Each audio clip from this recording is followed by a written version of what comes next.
left, let's get them, let's have our revenge on the Tory toffs that brought us Brexit and brought us to this bankruptcy. Then you'll have the extreme right rallying around, the descendant of Margaret Thatcher, whoever happens to be running the show, saying, no, these are the rabble coming, get the machine guns out, arrest them all, put them in prison, clamp down, etc., etc. There'll be a tightening of the polarities. And it'll probably end up with blood on the streets. I don't know. I mean, when the English riot, there are some pretty, there's strong feelings. And we haven't had a civil war and a revolution in England for a very long time. It might be its time. And this would all be a consequence of the Brexit fiasco. I said earlier I'm interested in transpersonal history, and I have a view on this as a transpersonal historical explanation. Bear with me.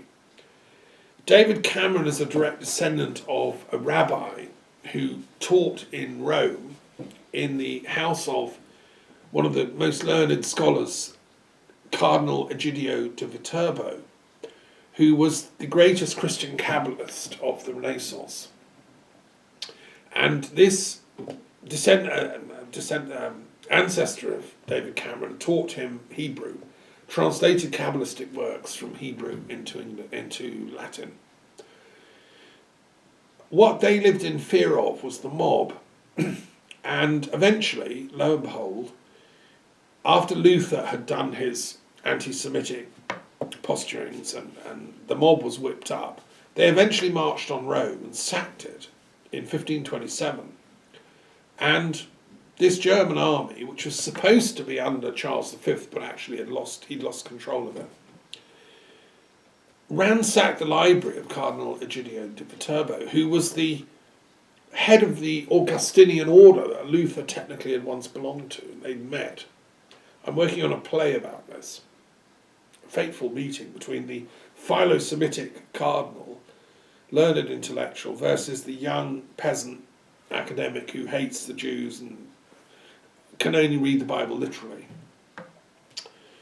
Well, 1527, it all went pear-shaped, and the mob marched into Rome, desecrated, smashed, destroyed, including his precious library. And the rabbi, Elias Vita, I think it was called, he escaped and went to Venice. And eventually, that's David Cameron's ancestor. And Cameron knows this and is very proud of him. Now, I have friends that say that ancestral memes can be passed down through the genetic code, through the soul code. I don't know how this works, but I'm helping write a book about this at the moment in all my spare time. And it's possible. Jung talked about the collective unconscious, how it knows more than we think we know. Yeah, so each of us has our conscious mind, and then there's the kind of repressed or forgotten. There's all the cupboards where we've stored stuff, memories. Everything we've ever done is stored somewhere in the soul memory. And is it possible that all the stuff that our ancestors have done is also stored there somewhere? Discuss, I don't know, genetic soul memory or something. Well, maybe my hypothesis is that somewhere deep down in Cameron's genes is a terror of the mob. He's a sophisticated man, he's always shown a great love of culture and so on, although he's not a real intellectual by any means. But he's a respecter of the arts and culture and so on. And his fear of the mob is an echo of this man in Rome in 1527. And what it's done, of course, fear always conjures up the very thing you're afraid of. So what Cameron did is actually conjure up, like a kind of genie out of a bottle, the very thing that he should be most afraid of, and we all are, which is like the mob destroying knowledge. I call this Sophiaphobia, the hatred or fear of wisdom. When the mob ransacked John Dee's house and his library because they said he was a magician. When the mob ransacked Joseph Priestley, the discoverer of oxygen, because he was a magician, The mob hates people of learning and knowledge and tends to go for their libraries in history. I've written a book about this Sophiaphobia and how it manifests. And it's very ugly, and you know, it's not just a British thing, it's in all cultures. The mob was behind the formation of the Republican Party. There was a thing called the Know Nothings, which was a mob movement that used to ransack the home of East Coast intellectuals if it accused them of Freemasonry. Elites, well, let's smash their place up, lads. That's the Republican Party in its origins, one aspect of it. In China, when the Chinese nationalist emperor solidified, you know, imperial rule, he destroyed the Confucianists because they were intellectuals. He burned their libraries. In fact, he buried 800 Confucian scholars with their books, stuck them in the ground, poured soil over them, you know, killed them. That's kind of mob plus populism plus political authoritarianism. And as an intellectual, that's what I'm utterly and totally opposed to, you know. I also happen to have an amazing, extraordinary library that I've spent years collecting. So it's just that I put that as a footnote, as a transpersonal historian, commenting on why Cameron has done what he's done. Where's this come from? I find it interesting that there is that story, that narrative, seems to be transferred across the centuries. Gosh, how can we untangle that? How can we heal this? Well, if a second referendum happened and people were given the choice, do you want the UK to stay together or, you know, and remaining in the EU, or do you want the UK to break up and do Brexit? I think the majority of people would vote for the former option. It's much the less painful. You know, if we stay together as a nation called the United Kingdom of Great Britain and Northern Ireland, then we can work it out somehow.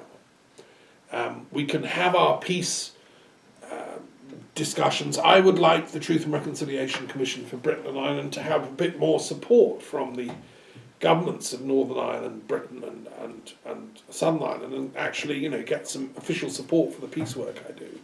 I'd like Britain to have a proper peace institute in the University of London or in London to advise on non-violent solutions to conflicts. I'd like to see our military industrial complex trained to pursue peace technologies, to develop peaceful ways of mediating conflict instead of dropping bombs, you know. I'd like to see the military development specialists that work for the MOD to be retrained to think outside the box. You know, that the real vision for the military should be peacekeeping, working with the UN, using minimal force and using diplomacy and negotiation. We need to train our, retrain our entire military elite that come out of Sandhurst to think, actually, guys, we're a peacekeeping force. We're peace officers, and we work within international law, under the UN, to try and stop the conflicts that are going on in the world. We use our incredible experience of once having had the greatest empire in the world to now try and bring peace between Israel, Palestine, in Iraq, Libya, Pakistan, India, Cyprus. You know, we should be sending in teams of people to help mediate and resolve these conflicts. You can't solve them with bombs. That's the thug or the mob approach to knowledge. And I think if we did that, the people of Northern Ireland, Wales, Scotland and England could really get behind that and say, actually, let's keep our country together. Let's make a commitment to peace now. If not, the country is going to fall apart. That's the choice. Now, I just want to end by saying that I've been trying to think of a way of securing the UK remaining in unity within the European Union. The only way is with a second referendum. The only way that'll happen is if enough MPs will vote for it. I think Corbyn, once he realises that Theresa May is not going to budge, that she has no intention of compromising on anything, is going to come round to realising a second referendum is the only way forward. And I think that Sinn Féin MPs in Northern Ireland should come to Parliament and take their seats and vote, even just for that final vote, authorising a second referendum. And I wrote to them this last week in the interval. And the problem is that Sinn Féin MPs won't go to Westminster because they have to swear an oath of loyalty to the Queen. And I came up with a wording. I suggested, which I sent to the Sinn Féin MPs, would you be prepared to swear this oath? Just for our sake. Like, we don't want to break up the UK. We don't want to see the whole country doing Brexit. Please come to Parliament. Here, is this oath okay? I think it's a reasonable oath. And I don't know whether the Speaker, Her Majesty, I don't know how the protocol of that works, but I do know that some people swear the oath slightly differently. Like if you're an atheist, you don't have to mention the word God, etc., etc. So I think if you're an Irish Sinn Féin MP, accommodation should be made. I think it's wrong to make that the grounds on which they're excluded. However, I've had some responses from the Sinn Féin MPs saying, effectively, no, it's not the oath. It's we will not participate. This is, I'm quoting from memory the exact words.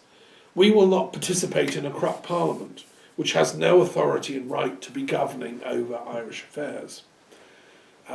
And you know, the sooner it's gone from our shores, the better. And full of, you know, Irish nationalist rhetoric. Now, I respect that. And however, I do think that they should bend their own rules slightly just for coming to Parliament to vote down Brexit through authorising the second referendum. Would Sinn Féin want that? Because there is an argument. Some Sinn Féin thinkers, maybe they've looked at my letter, thought about it, have said, actually, you know, we don't want to stop Brexit. Because they know that it's the best way to get Irish reunification. They're thinking 2 steps ahead. They're thinking, well, after Brexit, Good Friday Agreement says we get a referendum on Irish unity, so we'll get that referendum and we'll win it. And so, no, we don't want to go to Parliament, thank you. We're gonna rejoin our people as one country. And if I was a Sinn Féin MP, I would have a difficult ethical choice there. I can see why they would not want to go to Parliament to vote Brexit down, because they want Irish unification. However, what I would say is the costs of that and the dangers are still substantial, because even if, let's just say, okay, Brexit goes ahead, Irish unification is put to a referendum result wins, Irish unification is on the cards. There's no guarantee that the loyalist mob in Northern Ireland will take that line down. I don't think they're just going to march gently and start wearing green and, you know, all singing the Irish anthem to the Irish flag. I suspect they will restart their violence and try and get the results of that referendum overturned. Or they'll try and create a little separate state in, I don't know, you know, some part of Belfast or wherever. I mean, it's into unknown territory, and there's no guarantee that it would be peaceful. I think it will take, you know, a few generations of reassuring these Ulster Protestants that Irish unity is not a threat to their cultural identity. Irish Protestantism is an interesting and profound tradition. It's big on, you know, justice and all that kind of stuff. If both Northern Ireland and the UK and Republic stay in the EU, gradually through education, those differences could be lessened, and we get to a point of what I call transpersonal peace and enlightenment, which is like the European approach, which is our labels no longer matter. You know, you might be a European from Sweden, you're a Lutheran. You might be one from Italy and a Roman Catholic, or from, you know, Romania and an Orthodox or whatever, or from the Pyrenees and some kind of Cathar. We're all Europeans. We're all lovers and searchers of wisdom. That was the point of the European Enlightenment, with philosophers like Hobbes and Leibniz and Spinoza and Kant and Hegel. These are the people that are my mentors. So, however, that's reason speaking. I'm not sure that the Sinn Féin will take a rational approach. I think they want Irish unification so badly that they might continue to abstain from Parliament. And therefore that loses those 7 votes.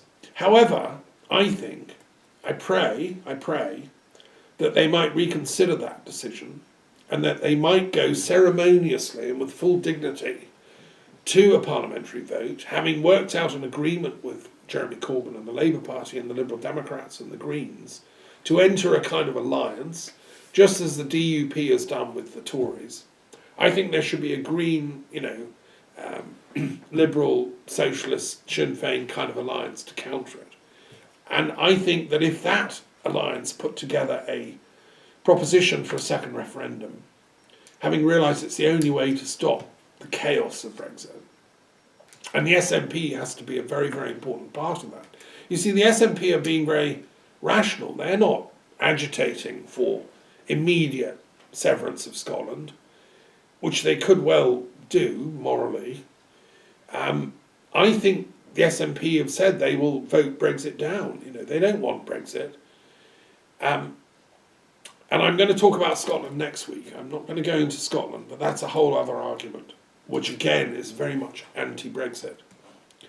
So this talk is about the importance of Ireland, the woeful lack of knowledge about Ireland in English cultural history and spiritual religious history. The anti-Catholicism that a lot of the Brexit extremists spout is really just anti-Irish as well. And I really deeply resent it as an intellectual and a scholar who knows how important and rich and deep the spiritual history of Britain and Ireland and the whole of Europe is. We're interconnected. Right? I was just in Auxerre, where St. Germanus came from. It's a great cathedral not far from here. And it turns out St. Germanus was the tutor, it's thought, of St. Patrick, who took Christianity to Ireland. Now, St. Germanus was one of the early Gallic Christians that came to Britain and was of the Catholic persuasion.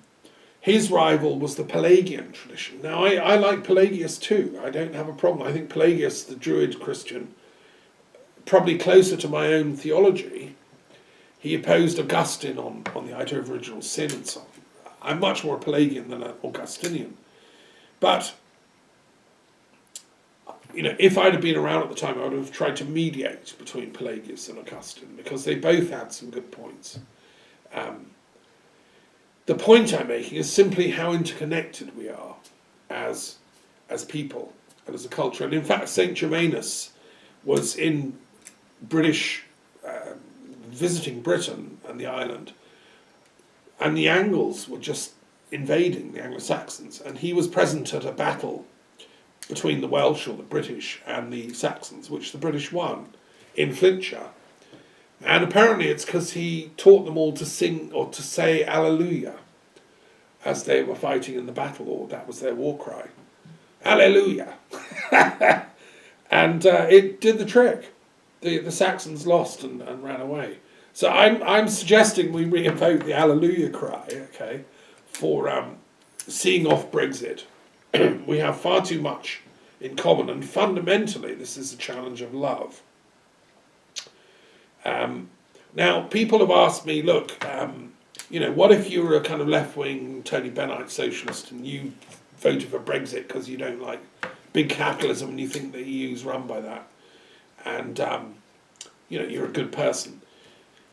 Well, I'm not sure Tony Benn this time around would have been for Brexit. He's an intelligent man. He could see what was happening. His son, Hilary Benn, I don't think is in favour of Brexit. He's an intelligent man. I think that one has to be a Fabian, really, and think long term. I used to belong to the Fabian Society. I used to study at the LSE, which was founded by them. You see, the gradualist Fabian approach to political transformation, economic egalitarianism is that you do it, like Tawney said, through gradual manoeuvres.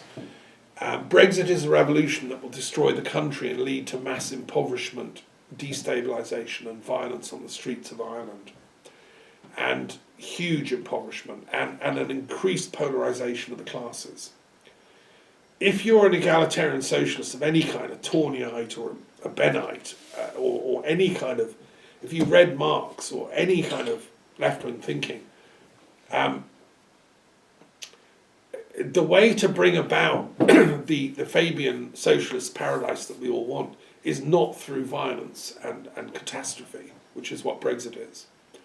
And although you may have voted in that first referendum in 2016, naively thinking, this is great, we're going to have a great Britain afterwards, we'll get our, everything we used to love about Britain.